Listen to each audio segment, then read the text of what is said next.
Buenos días a todos, señoras y señores.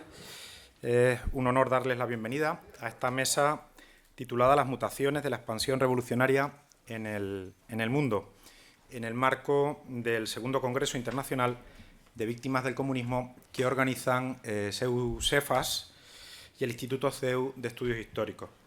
Agradezco a todos su presencia en la sala y también la de nuestros tres invitados, quienes conocen de primera mano, en tanto que académico, político, periodista, las formas cambiantes del proyecto revolucionario en el mundo actual.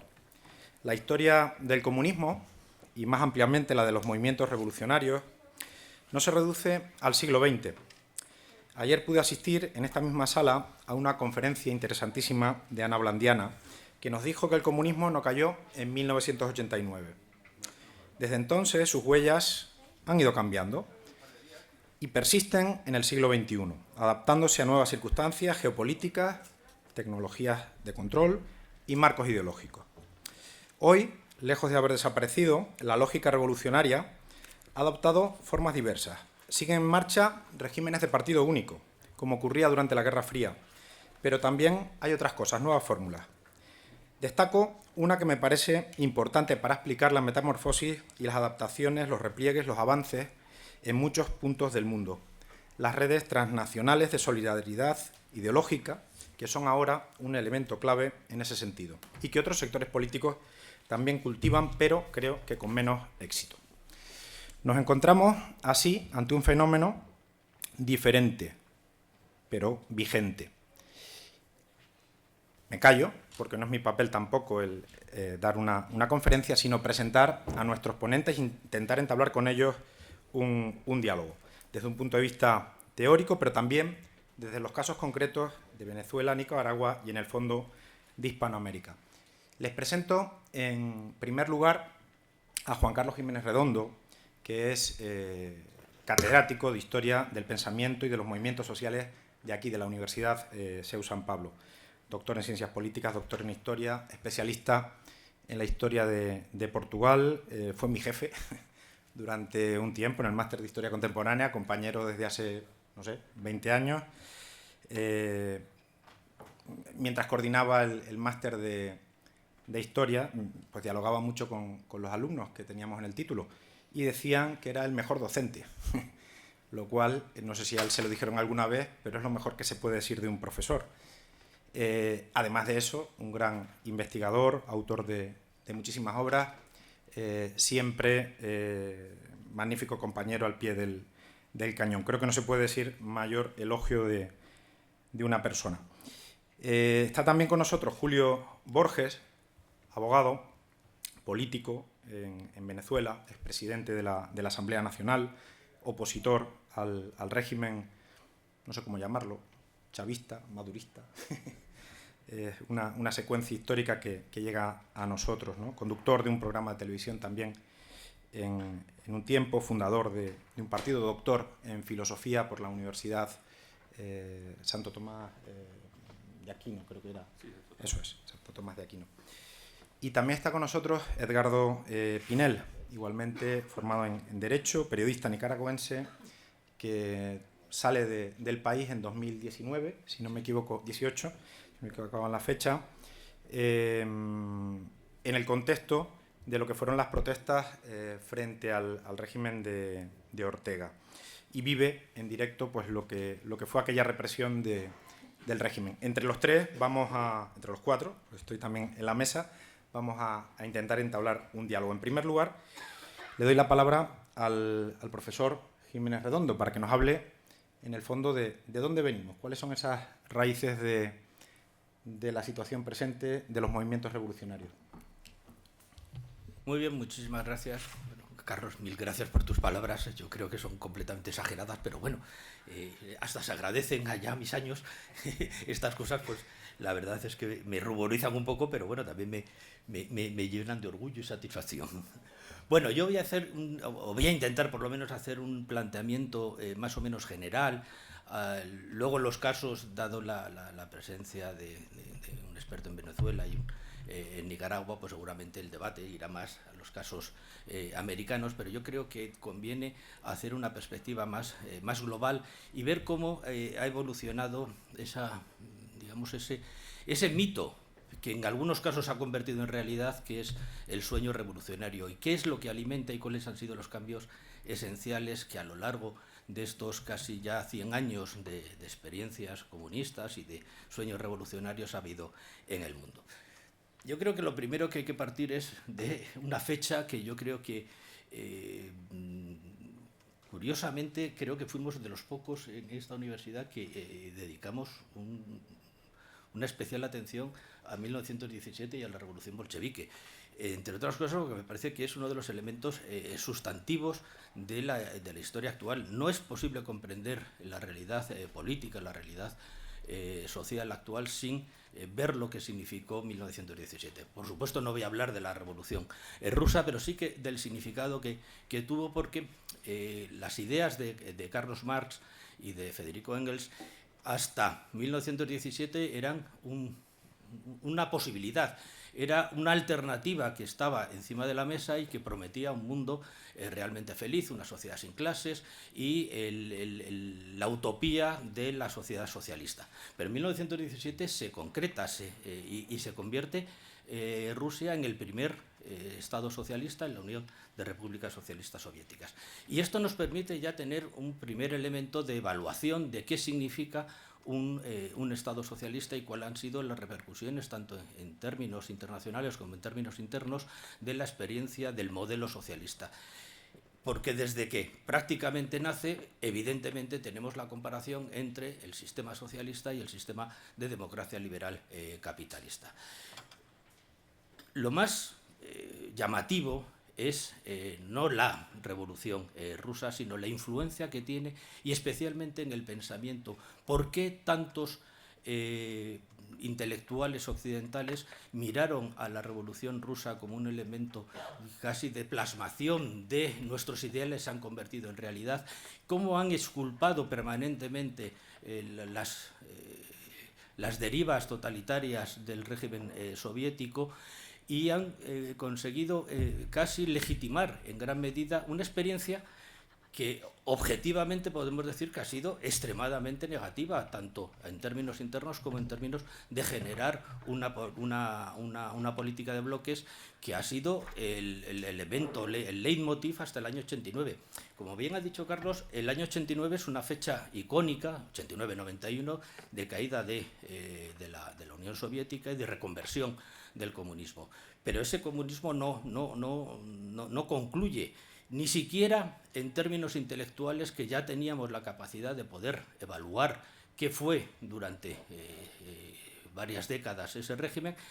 En vez de llevar a una crítica y a un planteamiento de decir no vamos a volver a repetir una experiencia de esta, bueno, ha conseguido reconvertirse en términos ideológicos y a conseguir una presencia en las sociedades occidentales extraordinariamente importante.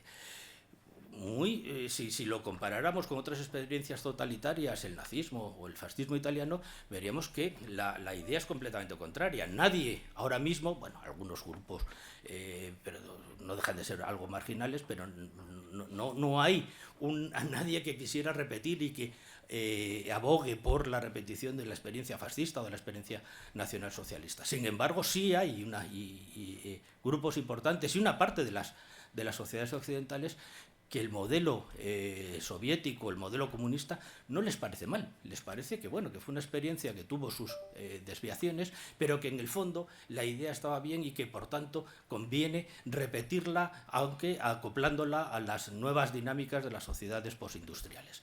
Bueno, y esta es una paradoja bastante notable. ¿Por qué unas experiencias totalitarias han sido absolutamente denostadas y hay otras experiencias igualmente totalitarias que gozan de un cierto prestigio, y en el ámbito intelectual, sobre todo, gozan de un prestigio indudable?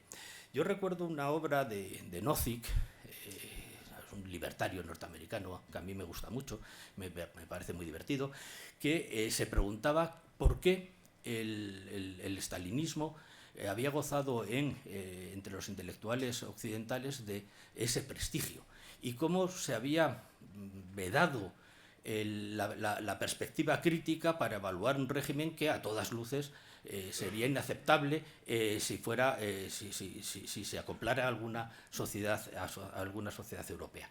Bueno, su conclusión, yo no estoy muy de acuerdo con él, porque él partía de la base de que el mercado daba incentivos a los intelectuales en el sentido de no someterles a una disputa permanente y preferían las sociedades estatalizadas y tal. Bueno, pero no me importa mucho lo que es la explicación de Nozzi, lo que me importa es la pregunta.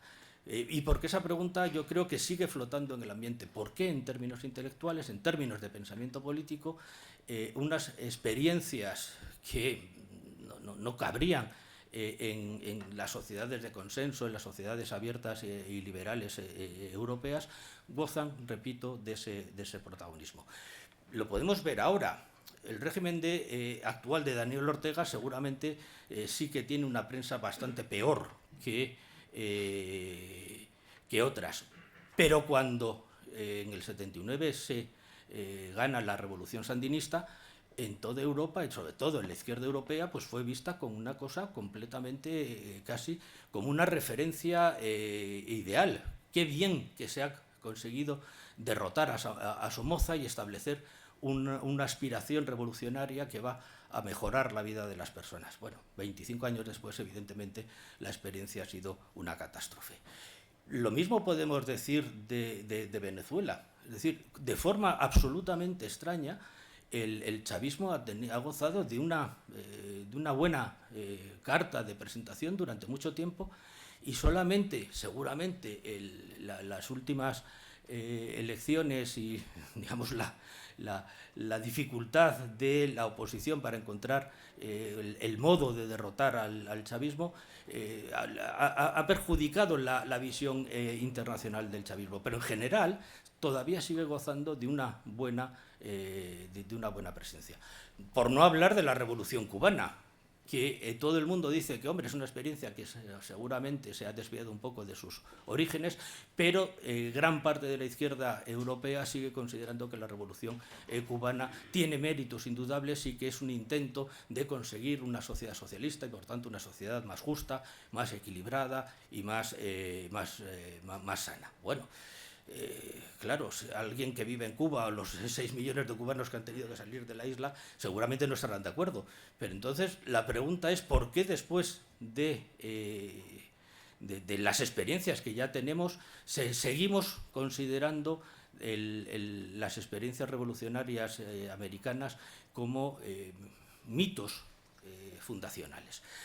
Solo voy a hacer otro paréntesis para ver que la Revolución Portuguesa de 1974, no quiero hablar solo de Portugal, pero es muy curioso porque tiene muchos paralelismos. La Revolución Portuguesa del 74 fue una cosa bastante compleja y bastante curiosa, donde se mezclaron proyectos, algunos evidentemente de salidas democráticas y de construir una sociedad liberal pluralista, pero había otros proyectos que claramente abogaban por el establecimiento de una sociedad socialista, incluso de un comunismo autogestionario muy extraño, el grupo de Otelo Sarabia de Carvalho. Bueno, y hoy, que el año pasado cumplimos los 50 años de la Revolución, bueno, yo he tenido serios problemas porque una gran parte de la historiografía sigue ensalzando la revolución de los claveles como esa revolución del pueblo que en vez cuyos soldados en vez de portar un fusil portaban una rosa. Bueno, es una construcción mítica que tiene poco que ver con la realidad, pero que queda en el imaginario colectivo como una experiencia extraordinariamente positiva que ha conseguido acabar con el fascismo. Bueno, no lo discuto que haya conseguido acabar con el régimen autoritario que se extendía durante 40 años, pero lo que me parece verdaderamente sorprendente es ese elemento de justificación permanente y de ensalzamiento del mito revolucionario como esa utopía del siglo XX que no se ha conseguido construir, pero que debemos seguir insistiendo en su construcción, ¿vale? Entonces, esa idea de la revolución como utopía me parece verdaderamente importante. Entre otras cosas, porque en gran medida muchas de las revoluciones concretas que se han hecho apelan permanentemente a la utopía revolucionaria. El chavismo es uno de los elementos más claros. Vamos a hacer la revolución perfecta y ya lo conseguiremos. Y claro, la pregunta es, ¿y cuándo lo vais a conseguir? Bueno, ya lo haremos y en el futuro. Y claro, en ese ínterin entre la revolución concreta y el futuro ideal de la revolución socialista, pues hay un eterno transcurso que justifica permanentemente todas las desviaciones totalitarias del régimen chavista madurista. Bueno, sin esa explicación, sin esa legitimación que una parte de las sociedades europeas conceden al mito revolucionario, no entenderíamos bien lo que se ha producido. Dicho esto, ¿cómo ha evolucionado ese mito revolucionario y cómo se ha concretado? Porque evidentemente la idea de cómo se tiene que hacer la revolución o de los grupos que están embarcados en el mito revolucionario del siglo XXI tiene poco que ver ya con la revolución rusa. Ya no hay nadie que aspire a seguir el modelo leninista de construcción de la sociedad socialista, ni nada de esto. Hoy se hace de una forma sustancialmente diferente. Yo creo que hay 2 o 3 momentos en los que se marcan estos cambios esenciales. Uno es los finales de los 50, principios de los 60, donde la sociedad occidentales viven una verdadera reideologización, sobre todo de sus jóvenes. Hay una ruptura generacional extraordinariamente poderosa y una nueva valoración de los movimientos revolucionarios y de aspiraciones, como se decía entonces, para la autodeterminación. Tiene mucho que ver con el factor emulación que tienen los procesos de liberación nacional en los países que están todavía sometidos a dominación colonial, ¿vale? Ese prestigio que se le concede a todos estos movimientos repercute en gran parte de la izquierda occidental, que asume nuevos líderes revolucionarios y nuevos objetivos revolucionarios. La búsqueda del nuevo sujeto revolucionario que diría Marcuse. No nos extraña nada cuando en las fachadas de las universidades de Nanterre o de la propia Sorbonne en el año 68 se colgaban los retratos de Mao Zedong o de Ho Chi Minh como los nuevos líderes revolucionarios y la nueva esperanza de la revolución mundial. Bueno, hoy que sabemos ya mucho más, de forma más clara, qué fue el régimen de Ho Chi Minh o qué fue sobre todo el régimen maoísta, pues evidentemente tendremos que convenir que eran unos líderes que podían ser de todo menos modélicos. Pero en el año 68, en toda la izquierda europea, Mao parecía como el nuevo gran estandarte de la revolución. Por no hablar del ejemplo modélico americano, que evidentemente todos tenemos en mente el retrato del Che Guevara como ese icono de la revolución, como ese icono de la modernidad revolucionaria que aspira a la liberación de los pueblos y a romper el esquema de casta, pueblo, típico de los populismos tradicionales. Por tanto, en los años 60 se produce esta primera cambio sustantivo que alimenta en Europa sobre todo respuestas revolucionarias en el sentido de vamos a conseguir hacer la revolución por la acción directa. Bueno, la acción directa es un eufemismo que se refería a los atentados terroristas. Y desde los años 50, en los años 70, en Europa nacen bandas terroristas de poco o de infausto recuerdo, el IRA, el ETA en España, el FRAP, el GRAPO, la Baader-Meinhof en Alemania, las Brigadas Rojas, etc., que todos tienen una misma articulación. Nosotros tenemos que conseguir la revolución por la acción directa. El ejemplo de América Latina aquí es esencial, es decir, yo creo que pondría en el frontispicio seguramente la revolución cubana como el elemento más sustantivo de imitación y de que la revolución es posible realizarla. Porque esta idea de que la revolución no solo es un ideal, sino que es una posibilidad, es lo que concreta la revolución cubana. Nosotros, unos revolucionarios, podemos bajar de la sierra y conseguir hacernos con el poder. A partir de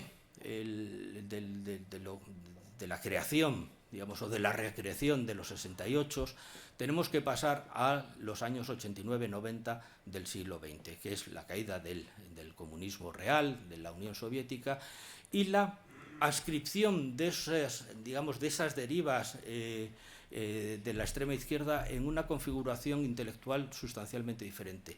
Es el momento donde explota el proceso globalizador y su respuesta es articular los procesos antiglobalización.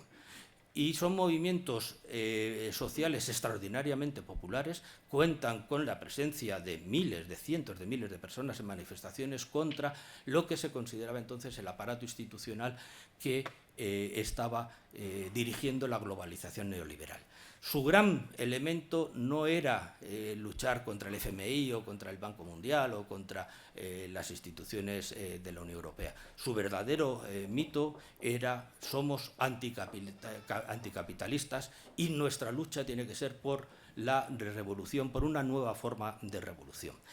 En el seno de estos grupos antiglobalización tiene lugar la última, o penúltima, no lo sé, pero la última renovación de este pensamiento de extrema izquierda revolucionario, que tiene que ver ya solo con los movimientos antiglobalización, sino con el establecimiento, con la institucionalización de este pensamiento en nuevos programas, nuevos partidos, nuevos movimientos populistas de extrema izquierda. El populismo, saben que es un concepto extraordinariamente complejo, no voy a entrar para nada en él, pero que, dado que es una ideología delgada, puede convivir con otras ideologías, y tenemos un populismo que se expresa en radicalismos identitarios o en radicalismos de extrema izquierda. A nosotros nos interesan los de extrema izquierda en el sentido de que son los que vuelven a generar el mito de la revolución. Pero este mito de la revolución ya es a través de nos tenemos que hacer con el poder del Estado. Es decir, nuestra fórmula no es ya la manifestación permanente, sino hacernos con el control del Estado. Y desde el control del Estado, que puede tener una forma democrática, ir capitalizando, ir colonizando todas las instituciones para que al final sea una falsa democracia, porque en el fondo el chavismo es eso, es una democracia formal, pero donde todas las instituciones del Estado están al servicio del dictador. En Nicaragua pasa lo mismo, es decir, ya no hace falta la estructura de la dictadura tradicional, sino que la democracia populista puede ser una democracia puramente formal dentro de una institucionalización que denota una caracterización puramente totalitaria. ¿Y en Europa qué? Bueno, en Europa tenemos experiencias. Tuvimos la experiencia griega de Sirizas, que era una experiencia mucho más débil que otras, y en España pues tenemos las experiencias, yo creo que más poderosas, entre otras cosas porque han llegado al gobierno. Y en pocos países los movimientos populistas de extrema izquierda han llegado al gobierno. En España lo han hecho, y si vemos las fuentes en las que bebe Podemos, Sumar es una cosa muy heterogénea, pero Podemos, que es el gran partido populista de extrema izquierda, articulado de una forma intelectualmente más solvente, indudablemente reproduce el kirchnerismo, es una mezcla del madurismo, es decir, es una latinoamericanización clara de estos movimientos de extrema izquierda, de esta extrema izquierda europea. Por tanto, tenemos, y para concluir, la idea de que la revolución, el sueño de la revolución, no es un mero elemento ideal que se pretende construir, sino que hay procesos políticos, de movimientos sociales, que están en ese marco de construcción de una sociedad socialista supuestamente idílica. Y estos son proyectos que, una vez que se inoculan en las sociedades, se crea eso que algún autor ha llamado el gen populista, que hace que las sociedades occidentales estén viviendo en la actualidad en una situación de enorme crisis, digamos, estructural, de una crisis multifactorial, pero que pone o socava los cimientos de la democracia liberal clásica. Nada más, yo me remito ya luego al debate. Muchísimas gracias. Gracias, Juan Carlos. Julio, tengo familia en Venezuela. Tuve casi toda mi familia, abuelos, emigraron a América. Soy de una isla canaria, de La Palma, y están en Valencia, en Caracas, en varias ciudades de Venezuela. En Inglaterra, por ahí. Y no podemos hablar de Venezuela, curiosamente, con nuestros parientes en Cuba también. Y no podemos hablar sobre Cuba. Pues te pregunto a ti que estás aquí, ¿qué ha hecho el actual régimen de Venezuela y el anterior presidente pues para hacer esto posible? Es decir, que dentro de una familia repartida en dos continentes, pues no sea posible el diálogo. ¿Cuáles son las raíces de ese régimen? ¿Qué ha hecho para sostenerse en el tiempo? ¿Cómo ha ido cambiando a lo largo del tiempo?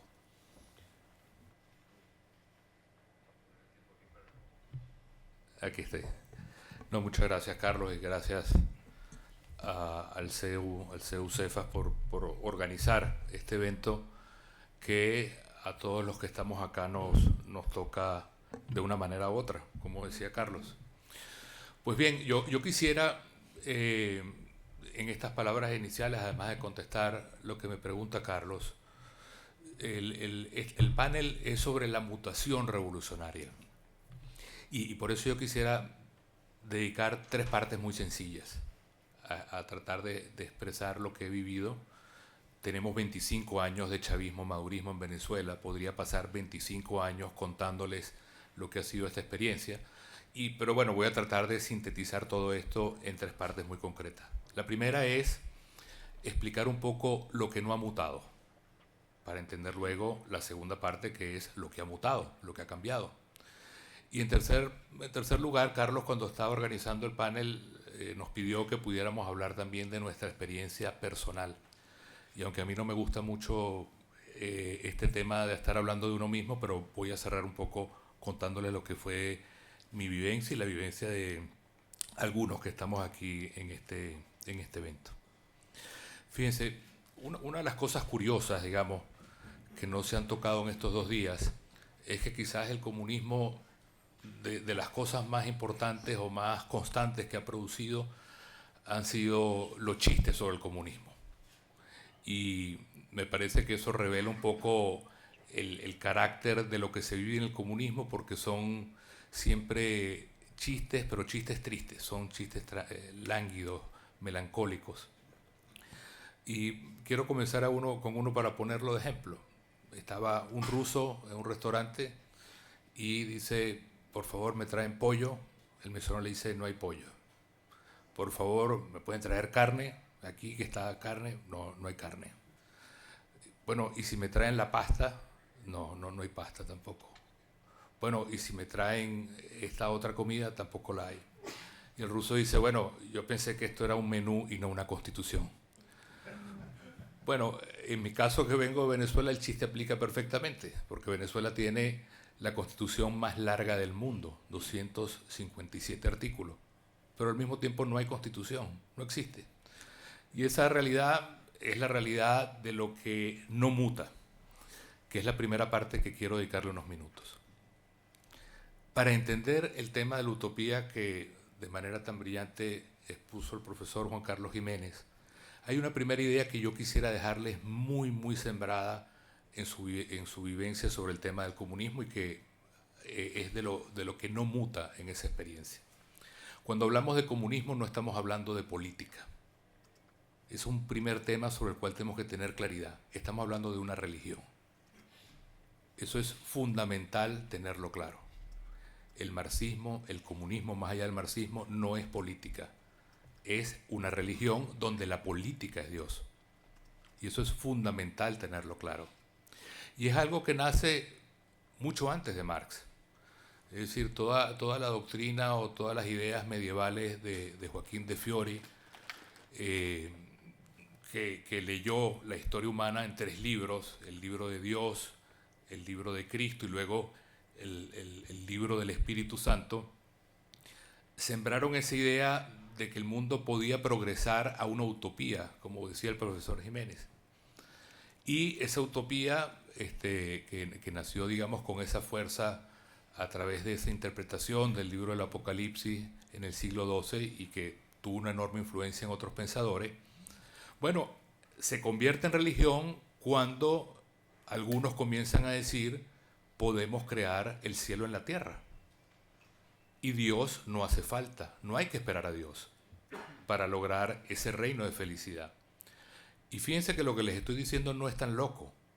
La Constitución venezolana, esa de 250 y tantos artículos, la exposición de motivos dice, nuestra única meta es crear el cielo en la tierra. Así comienza la Constitución venezolana. Lo que ha creado es el infierno, obviamente. Pero en esa religión, eso es permanentemente lo que se trata de insuflar a la gente. ¿Cómo se hace?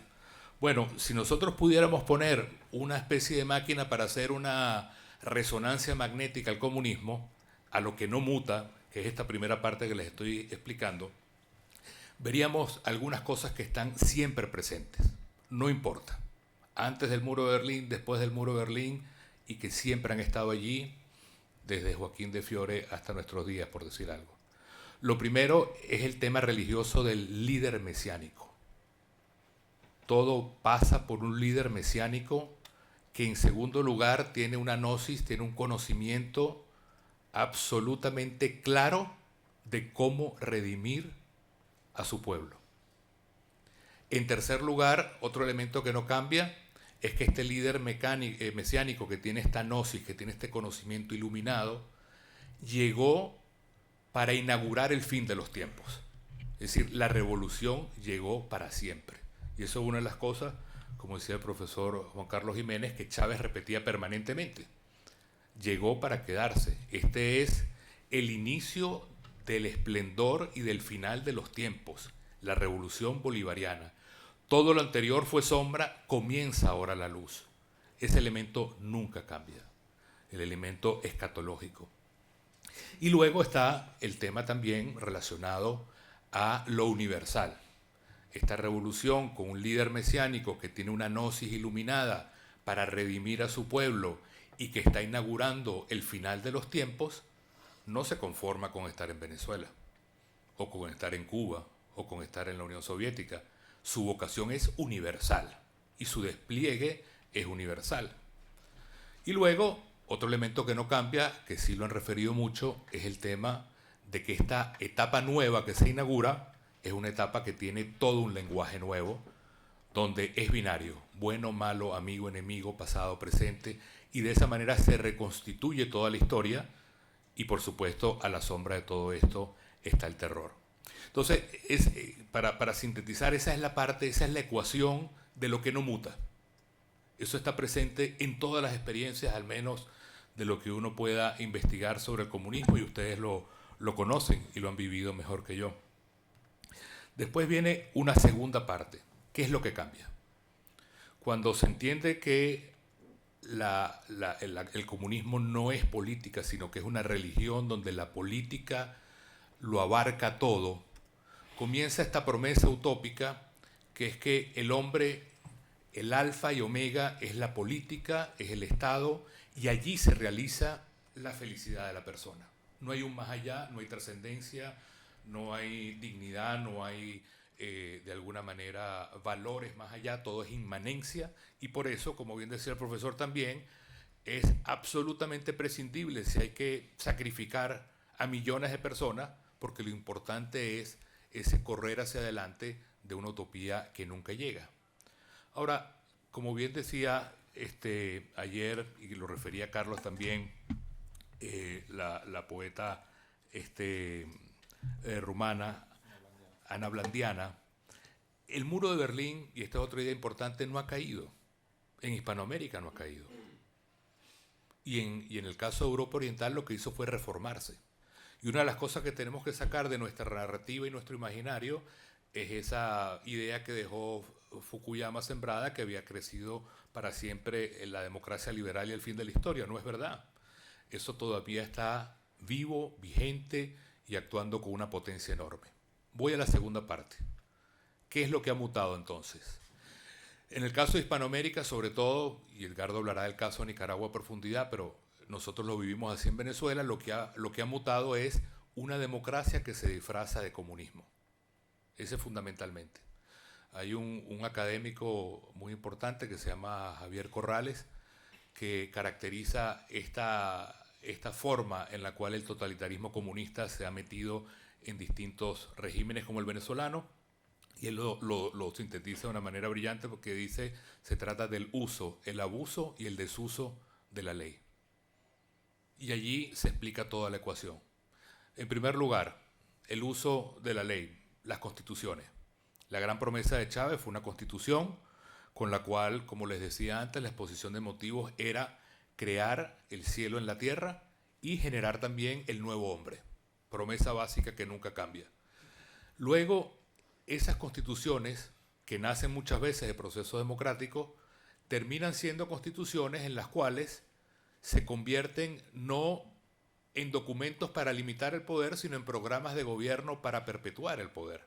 En el caso venezolano, el hecho de la reelección indefinida, que permite que el Estado tenga toda una especie de demolición para permanecer en el poder. Luego hay otra forma de uso del derecho, que es el tema de la habilitación legislativa.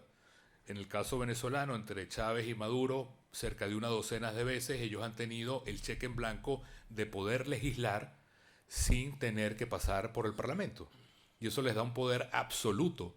Y empiezan a crear una cantidad de leyes con unos nombres rimbombantes que lo que buscan es crear esta especie de espejismo. Por ejemplo, la ley antiodio, que es la ley del odio, por supuesto, la ley antifascista, que es la ley más fascista que ustedes se puedan imaginar, la ley sobre la protección de la soberanía, que es simplemente cómo se le abren las puertas a los cubanos o a los rusos, la ley antibloqueo, y llega en el caso venezolano a la caricatura, como todos estos regímenes, de crear cosas que son cínicas y hasta graciosas en esta producción de chistes, que es que Maduro creó el Ministerio de la Suprema Felicidad del Pueblo. Es decir, hay un ministro que se encarga de nuestra felicidad. Y eso da risa, pero en una religión donde la política es el alfa y el omega, por supuesto que la felicidad depende de una oficina pública. Y entonces allí es donde uno se da cuenta que el Estado termina hasta encargado de nuestra felicidad. Y aquí voy a meter otro chiste ruso. Habían unos funcionarios llevando al secretario general del partido a una fábrica y le dicen, ¿ustedes están felices con su salario? Sí, estamos muy felices con nuestro salario. ¿Y están felices con su familia? Sí, estamos muy felices con la familia. ¿Y están felices con el gobierno? Muy felices con el gobierno. Y entonces el comisario se voltea al otro y dice, vamos a tener que investigar a esta gente porque esta felicidad es sospechosa. Bueno, esa quizás es la labor del ministro de la Felicidad en Venezuela. Pero lo que les quiero decir es que esta es la manera de utilizar el tema de la ley, déjenme ver cómo está el tiempo aquí, para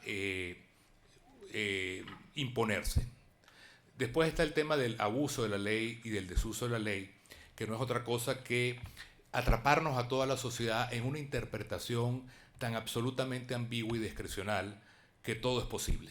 Nosotros, por ejemplo, en el caso venezolano, hicimos grandes esfuerzos para convocar referenda, como el caso que ayer hablábamos de Regis en Cuba, y después el régimen lo echaba todo para atrás porque la página tenía que tener una medida, tenía que tener unos renglones, y luego que hemos pasado meses recogiendo millones de firmas, todo el trabajo se echaba para atrás por una interpretación reglamentaria. O el tema de las inhabilitaciones políticas, donde la mayoría de los dirigentes políticos estamos inhabilitados. En mi caso, yo podría ejercer un cargo público en Venezuela cuando tenga la floreciente edad de 86 años de edad, porque he sido inhabilitado 35 años en Venezuela.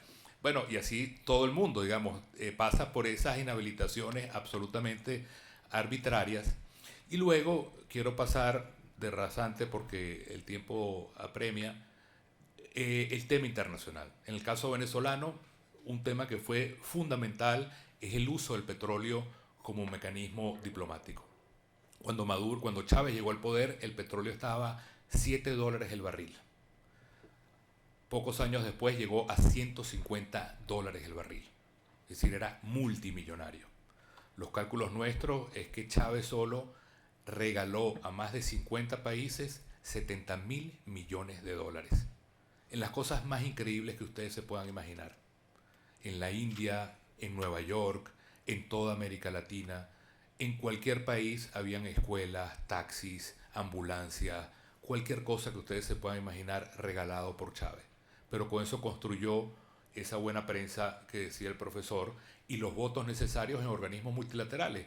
Y hoy por hoy también eso se ha traducido en que Venezuela es el cuartel general de esta nueva Guerra Fría, donde Rusia, donde Irán, donde Cuba lanza sus tentáculos a todo el resto del continente, a Nicaragua, a Bolivia, al Caribe, a Colombia, y ahí hay un problema de una especie de olla de presión que podríamos hablar también en la conversación y profundizar, que es fundamental para la defensa de Occidente. Cierro con el tercer tema, el tema de la experiencia personal. Como les decía, a mí no me gusta hablar de esto porque es muy duro, digamos.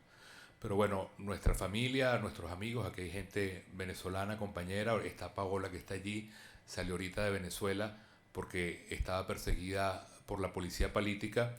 Todos los equivalentes a Paola en los partidos han sido detenidos en las últimas 24 horas y por supuesto quienes detienen es a personas como ellas que son los directores de formación de los partidos políticos, enemigo número uno de un régimen como el de Maduro. Pero la realidad que se vive es muy dura. En mi caso personal, nosotros perdimos nuestra casa, nos las quitaron. Toda la gente que trabajaba conmigo también le quitaron su casa, la casa de sus padres, las casas de sus abuelos. Ayer estaba Fernando López acá, que vivió ese proceso, que es mi asistente. Gente amiga, solamente por ser amiga, le quitaron también las propiedades o las propiedades de la familia sin saber por qué y solamente por tener vinculación conmigo o con gente en la política. Y quizás el caso más emblemático que quiero contar de horror del comunismo que yo he vivido es el caso de Fernando Albán. Fernando Albán fue un caso de mucha resonancia. Cuando ustedes ven mi WhatsApp, la gente amiga que me escribe por WhatsApp, hay una foto que la gente me dice, ese no eres tú, ¿quién es esa persona? Bueno, esa persona es Fernando Albán. Fernando Albán era uno de mis amigos más entrañables y más cercanos. Era también mi mano derecha en el tema político. Y en el año 2018 estábamos en la UNGA, en la Asamblea General de Naciones Unidas, haciendo lobby para que Maduro fuera desconocido a partir de su próxima toma de posesión. Termina la UNGA en Nueva York, en Naciones Unidas, y Fernando estaba empeñado en irse a Venezuela porque tenía que hacer unas cosas allá. Todos le decíamos que no volviera. Lamentablemente, apenas llega al aeropuerto, lo detienen, lo estaban esperando en el aeropuerto, y desaparece Fernando. Pasa un día, pasa 2 días, y el abogado, que es un abogado cercano a nosotros, muy valiente, logra hablar con él en la policía política, y Fernando le cuenta que lo han estado torturando para que incrimine a diferentes personas, entre ellos a mí, porque éramos muy cercanos en temas de conspiración, magnicidio, golpes de Estado, todas las cosas. Yo en lo personal tengo 5 órdenes de detenciones en Venezuela por estos cargos, 5 órdenes de cárcel. Y Fernando ya se sabía dónde estaba y se hizo público. Fernando era concejal en Caracas, tenía un cargo de mucha importancia. Pues resulta que el lunes en la mañana me llama un amigo, Juan Miguel Mateus, y dice que la noticia que está dando el fiscal es que Fernando se había suicidado. Entonces, por supuesto, una gran conmoción y una gran dolor. A mí me tocó llamar a su esposa Meudi y a sus hijos a decirle que Fernando había muerto. Y por supuesto no lo creíamos. Y luego la manera como se explicó el suceso era que supuestamente Fernando en la policía política se había escapado y se había ido al piso 10 del edificio donde está la policía política y se había lanzado por una ventana que medía pocos centímetros. Lamentablemente y de manera cínica, los propios policías que quizás lo torturaron y lo mataron se pusieron en comunicación con nosotros para vendernos los videos. Imagínense ustedes la crueldad. Por $4.000 los videos de las torturas y del cuerpo de Fernando en el piso, donde lo habían lanzado con esposas ya muerto para simular un suicidio. Y por supuesto este caso me toca mucho en lo personal, pero lo que muestra es el nivel de corrupción, destrucción, maldad, cinismo sobre el cual se asienta todo esto. No es un caso aislado, fue un caso muy importante a nivel mundial, tuvo mucha repercusión en el Parlamento Europeo. Y Fernando, que de alguna manera era mi hermano, mi mano derecha y mi amigo, es otra víctima más de esas millones de víctimas anónimas del comunismo. Y por eso es importante que, más allá de las explicaciones, la teoría y las estadísticas, agradezco a Carlos que me haya dicho, habla de un caso personal, porque nada como ponerle un rostro y una historia a esta terrible religión política del comunismo que está allí y que a nosotros nos toca combatir. De manera que, en nombre de Fernando y en homenaje a él, les dejo estas palabras. Muchas gracias.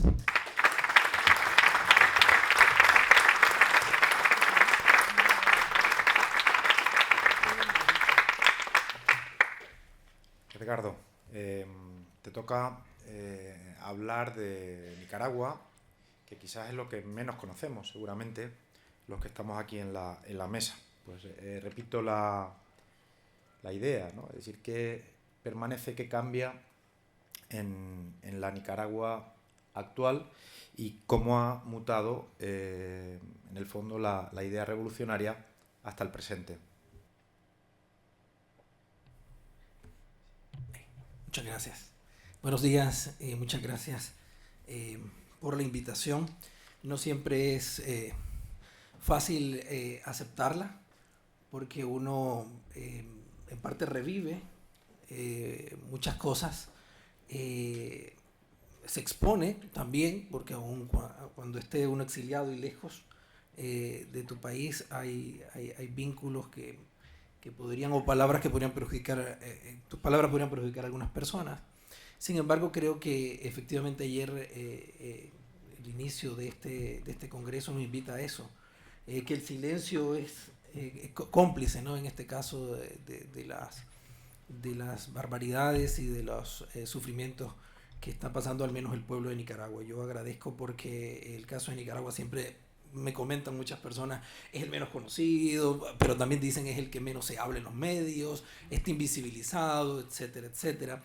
Pero es también el que tiene quizás un poco un vínculo más histórico con España, porque incluso cuando yo me vi obligado a salir en octubre del 2018, la persona que me dio donde estar en su casa fue un ex diplomático español, casado con una nicaragüense, de aquellos que se fueron en los años 80 a apoyar en parte, luego que retomó su carrera diplomática, pero estaban convencidos con esa revolución.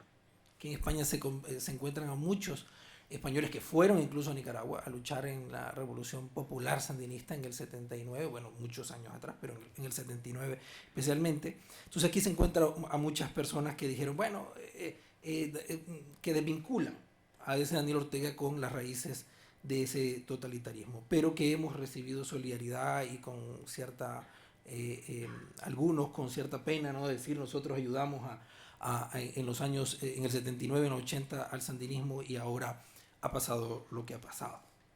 Yo quisiera comenzar con esto para ver si le hace eco de algo esta frase sin decir nada. Todo puede pasar aquí, menos que perdamos el poder.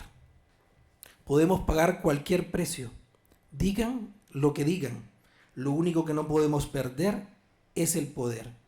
Hagamos lo que tengamos que hacer. Creo que puede aplicarse a muchos países. No sé si para los que viven, los españoles nativos, es decir, que viven en España y están viviendo los actuales procesos políticos, pueden sentir algún eco de esta expresión. Esta expresión, bueno, esta frase, esto fue una recomendación del fundador, de uno de los fundadores del Frente Sandinista de Liberación Nacional, Tomás Borges Martínez, a Daniel Ortega. Eso le decía, todo puede pasar aquí en Nicaragua, menos que el Frente Sandinista pierda el poder. Yo le decía a Daniel Ortega que podemos pagar cualquier precio. Digan lo que digan, hagan lo que hagan, digan lo que digan, vamos a hacer todo lo que sea necesario, prácticamente. Eso muestra el ADN totalitario con el cual se fundó el Frente Sandinista de Liberación Nacional. Y estas dos grandes etapas, el sandinismo que se conoció en los años 80, desde su fundación, en este caso de 1961 hasta 1990, y bueno, y la Revolución Popular Sandinista, efectivamente, después de derrocar a la dictadura de Somoza, la instauración de un modelo que muy pronto demostró que era marxista-leninista, que bebía de la fuente de la Revolución Cubana y a su vez de la Revolución Soviética y de la Unión Soviética, que fue sostenido económicamente y militarmente también por ambos, por Cuba y también por la URSS. Y esto también explica cómo, porque algunos dicen, Daniel Ortega en el año 89 tuvo el mérito de aceptar someterse a unas elecciones y perder unas elecciones en el año 90, al inicio de 1990. Pero lo que no recuerdan algunos, o no es fácil decir, es que Daniel Ortega ya había pasado, o Nicaragua había sufrido una guerra civil con mínimo 50.000 muertos, porque tampoco son expertos en hablar de memoria histórica de lo que los otros hacen, pero no lo que ellos hacen. Entonces en Nicaragua nunca hubo una investigación profunda y clara de las víctimas del conflicto o de la guerra civil en Nicaragua. Y Daniel Ortega estaba empujado en las montañas por la contrarrevolución, como la llamaban ellos, o la resistencia nicaragüense, financiada, apoyada. Es polémico para algunos, pero hablar de Ronald Reagan, y para algunos es un presidente estadounidense en el cual en Nicaragua se le tiene mucho cariño, respeto y admiración. Obviamente de la parte que combatió al sandinismo en los años 80.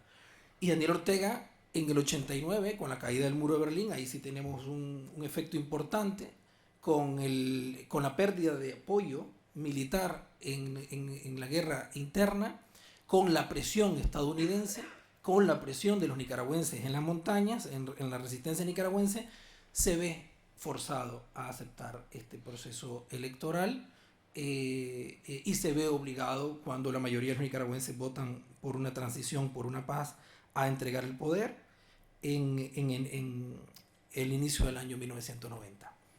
Daniel Ortega deja el poder en 1990, este es el otro periodo de 1990 al 2007, que está como aparentemente en el desierto, en la oposición, etc.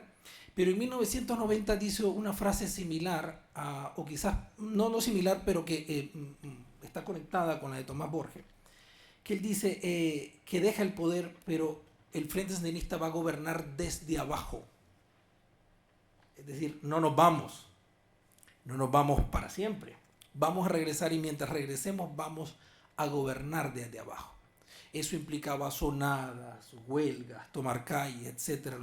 Los 17 años de gobiernos neoliberales, como ellos le llamaron, que ellos dijeron que fueron un fracaso.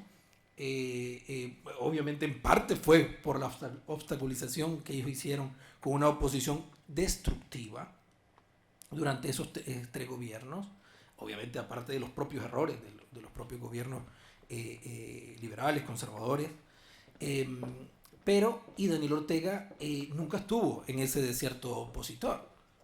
Daniel Ortega viajaba y tenía una red enorme, importante internacionalmente, y siempre tuvo algún tipo de financiación o apoyo. De la URSS en los 80, en los 90 viajaba a Libia, nunca fue comprobado, pero se decía que de ahí regresaba con maletines, bueno, no sé si obviamente con ayuda y apoyo de Muammar Gaddafi, pero nunca estuvo solo, es decir, siempre tuvo algún tipo de apoyo, siempre logró sobrevivir.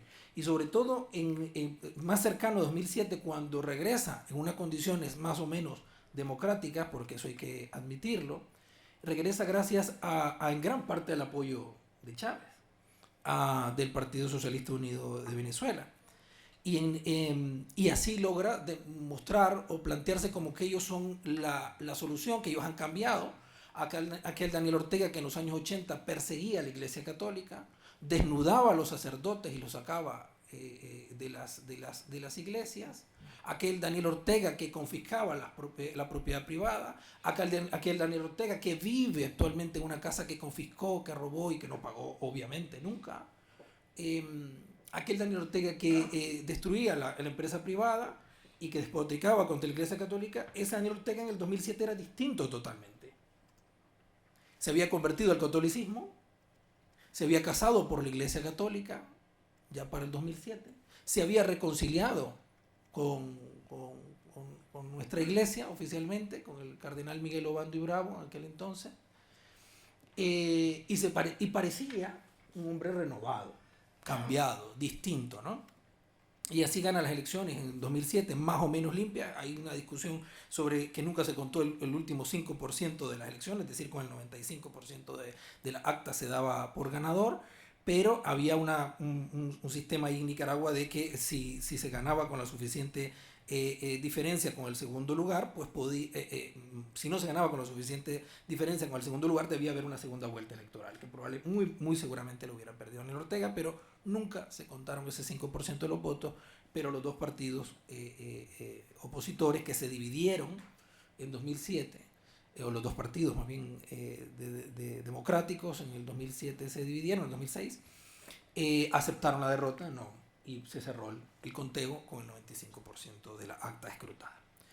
Pero en 2007 Daniel Ortega entonces, hablando que Nicaragua es como el ejemplo clásico de esta mutación, por decirlo así, porque en el 2007 Daniel Ortega entonces llega reconciliado con la Iglesia Católica y logra reconciliarse de alguna manera con el sector privado, con la élite empresarial nicaragüense, con la cual se sintió muy a gusto entre 2007 y 2015, aproximadamente 2016, porque se conformó algo que se llamó un pacto, un pacto casi corporativista con el sector privado. Daniel Ortega, por ejemplo, después en el 2007 que llega, no confisca los medios de comunicación, sino que los compra. Tenía dinero, tenía una chequera enorme, alimentada en este caso con su último patrocinador, que era Hugo Chávez, mientras la bonanza venezolana y la corrupción del chavismo alimentaba al sandinismo en Nicaragua. Y en Nicaragua, que ellos el modelo del Frente Sandinista de Liberación Nacional es de familia, Estado y partido. Es decir, toda la solidaridad o la cooperación venezolana nunca pasó por el presupuesto general de la República de Nicaragua. Es decir, nunca fue auditado, nunca fue ejecutado, sino que eso aproximadamente entre 450 o 500 millones de dólares al año como mínimo, que es lo que se pudo haber contabilizado, nunca entraron al presupuesto general de la República, sino que entraban directamente al Frente Sandinista de Liberación Nacional y, por tanto, entendemos que también a la familia Ortega Murillo.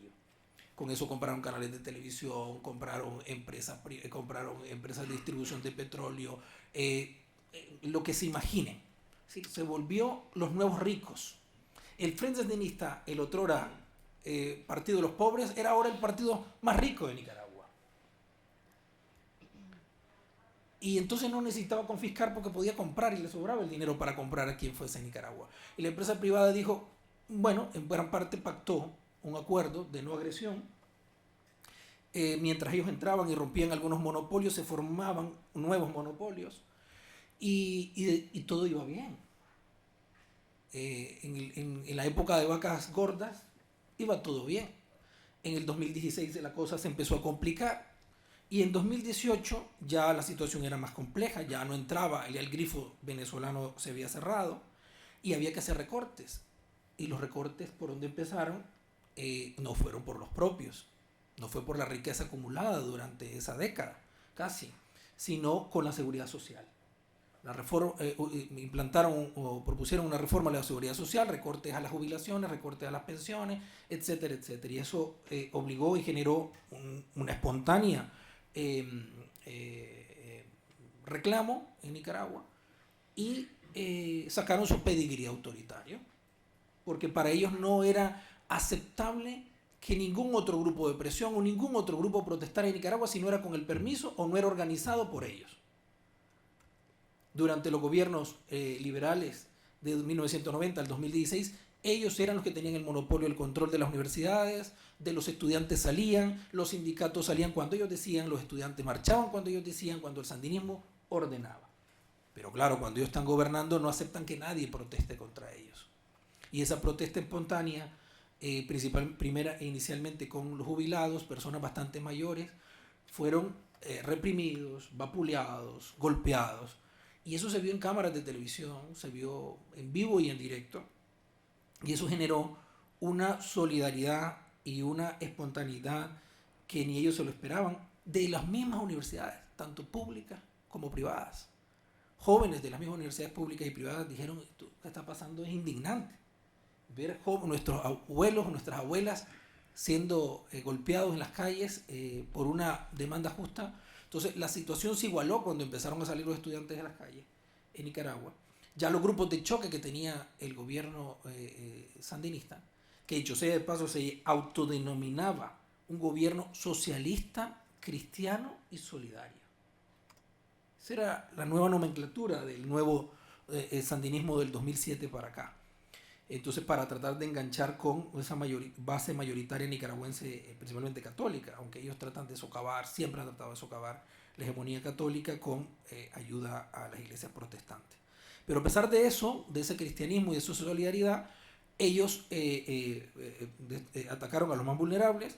Los grupos de choques que tenían ellos, que eran funcionarios públicos en gran parte, trabajaban por la mañana o por la tarde, y la otra parte eran grupos de choque del Frente Sandinista, salieron a las calles y ya se igualó la situación, ya no podían contener a los estudiantes, que eran un grupo más fuerte y más numeroso. Empezó a salir la policía, paramilitares, luego tuvieron que armar a paramilitares para poder controlarlo.